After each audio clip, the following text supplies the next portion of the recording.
Many people believed that the election of a black president would advance America to a new era of racial harmony.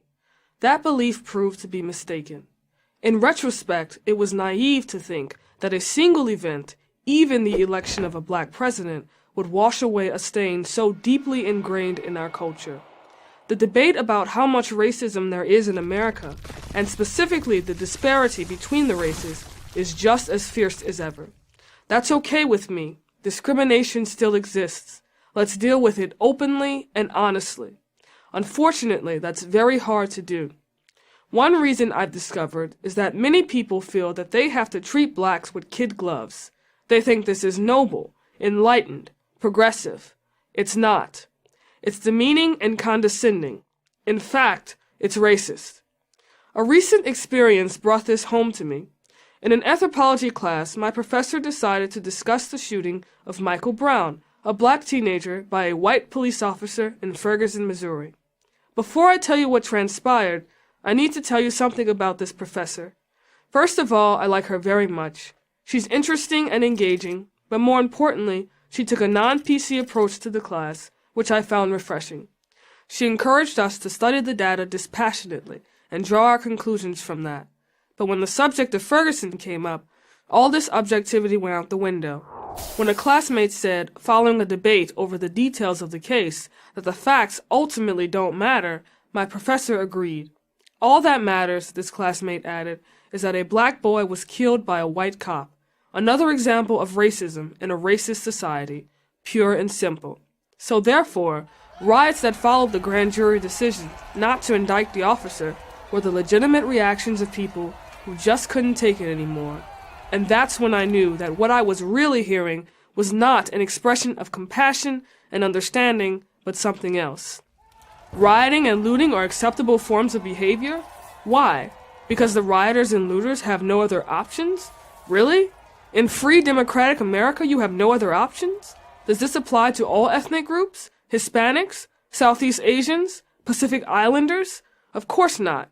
But we, the enlightened ones, are ready with a pre-packaged list of excuses when blacks riot and loot.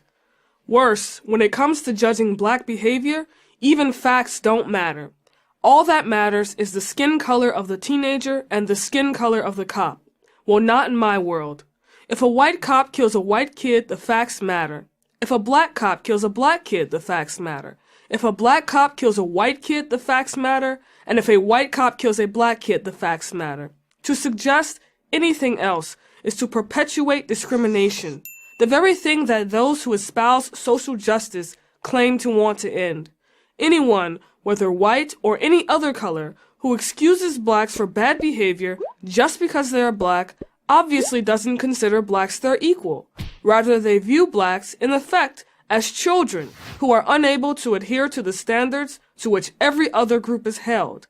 Think carefully about that.